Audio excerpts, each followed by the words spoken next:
Say you're sorry to the innocent families. The innocent families. Those families aren't innocent. Why? Those men aren't innocent. I'm not giving in. Those men are not innocent. There came a time when you met Tyria Moore. When was that? 1986, I believe. And describe your relationship with Ty.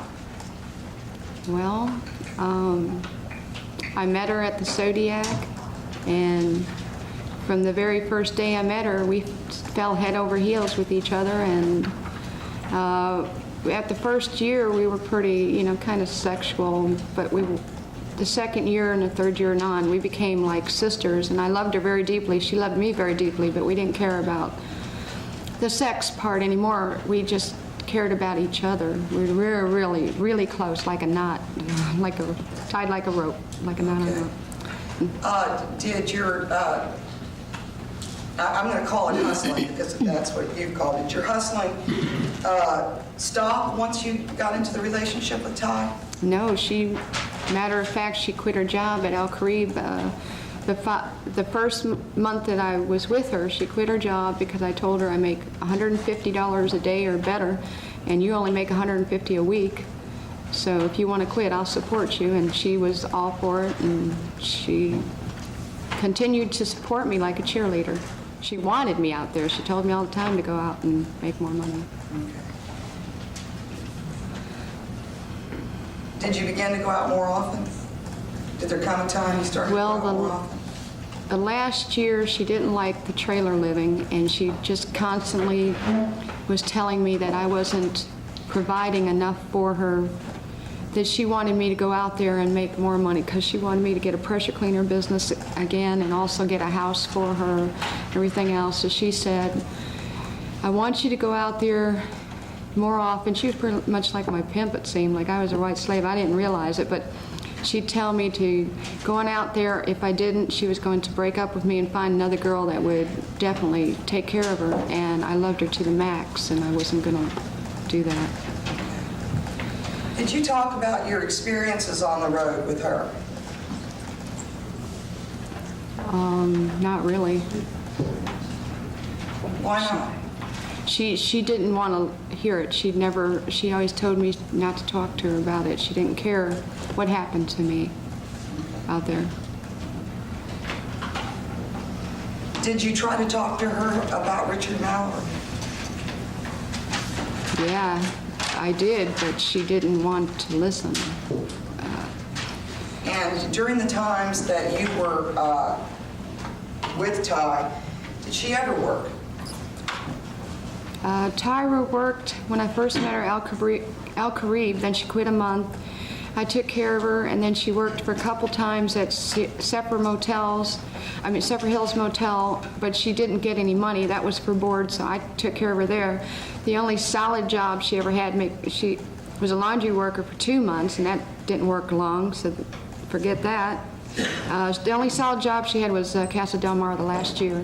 She was making like about $300 every 2 weeks. Okay. Or $277, something like that. And was she working when you two split up? No.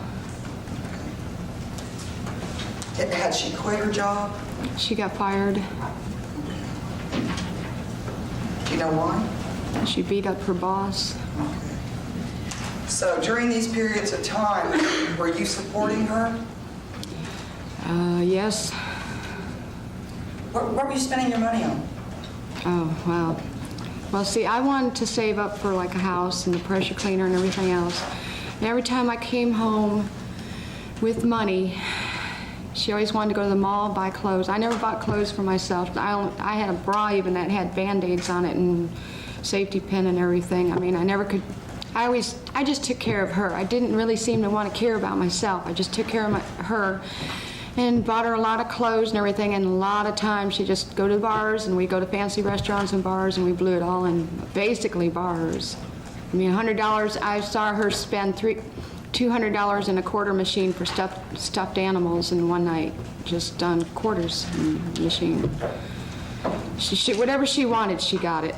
I loved her very much. Did you like to drink too? Yes, I drank. Did you drink a lot? Just as much as her. We always kept even. We always made sure we were drinking the same amount, so one wouldn't have more than the other. That's how close we were. We did everything together. Okay. Prior to meeting Richard Mallory, had you ever been hurt while you were out working on the road? Yes. Can you tell us about that? Well, twice I had mace guns, and they got those away from me and beat me up pretty bad and raped me. And then I had this bullfighter mace that a friend of mine gave me. Objection, Your Honor, to the question not specifying some kind of time frame or time reference. Late practice. Yeah. Within the last 5 years, starting with the first time, within the last 5 years, we'll go back later, if you would tell the jury about any instances and where you were living when these occurred. Okay. I was living with Tyria and on Oleander, and it was, you want the year or something? If you recall the year. Yes, it was in 86 and 87 and 88. Okay. And also there was a couple of guys that raped me without any weapon, and I got hurt on that and everything. Okay. When you were a young girl, just starting out, were you ever physically hurt while you were out on the road? And if you were, again, tell us where you were and how old you were. Okay, I was hurt a couple of times. There was this guy in Jeffersonville, Indiana. He was a third-degree karate and judo instructor and a 7th grade school teacher, and I met him in a lounge, and he beat me up so bad you couldn't describe my face. And I got away from him. When I finally got help and the police arrived, they told me that he raped a police officer's daughter and disfigured her face so bad you couldn't describe it, and that he'd killed 2 teenagers, and they were in the backyard of his house, buried in cement. I was lucky. I got away, and it took me about, well, I did a report and everything, but I don't know what happened. If they were just beating him up with flashlights and everything else and told me not to say anything. I was beat up. It took me about 2 months to recover. I still had yellow and purple and everything on my face. Why didn't you quit working the roads after you've been hurt? Because it was my only way I could, well, see, like I tried to get churches to help me, and they told me I had to be a part of the congregation, and they wouldn't help me. I tried to be a police officer when I was 20 years old. They told me I had to have $3,000 for tuition, and then they'd send me to some academy or something like that. I didn't have my GED. Then I tried to be a correctional officer here in Daytona, and they told me I had to have a car. I didn't have a car, I only had a bicycle. Then I tried the Salvation Army. They told me I can only crash at their place for 1 day out of every 364 years. You can only stay 1 night. And I tried and tried and tried to help myself. I took the aptitude Berry test for the Army, Air Force, Navy, Marines, and I missed by 3 to 5 points every time. And I thought that would help me get off the road by just going into the government military field, and I didn't pass. That took me 2 years because you got to wait 6 months every time to take the aptitude battery test. And so the only thing I could do was be a prostitute and live off of it. I lived here and there and everywhere.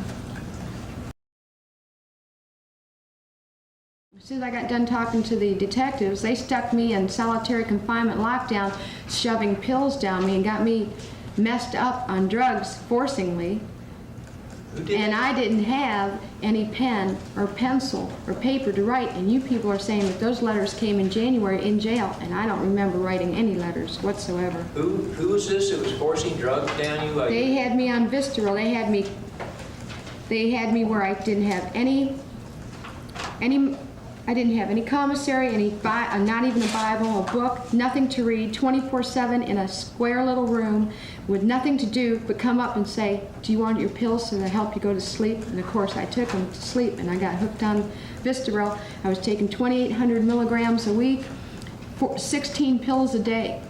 400 milligrams a day, 16 pills a day, almost killed me. They almost killed me. But you said the detectives had anything to do with that, was it? It was a detective's idea. Because How do you know that? I sure didn't ask for it. Well, I didn't ask to be put in medical lockup. You're As saying- soon as I got done with the cops, they shuffled me over there and did that to me. You're saying that the detective or Zapa was forcing you to take pills? It was a plan, I believe.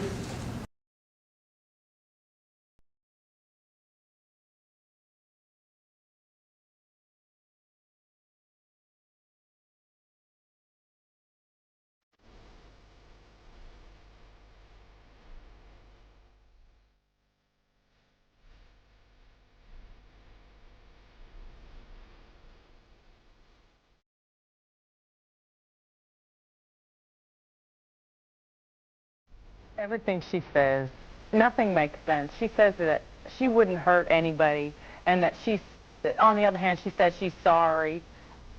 Going back to sex, there wasn't any sex involved in my dad's murder. They cut him. They did an autopsy on my dad. They wouldn't release his body for over a week. They cut him from stem to stern.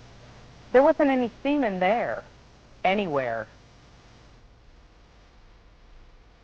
Do you remember catching a ride with Richard Mallory? Oh, yes.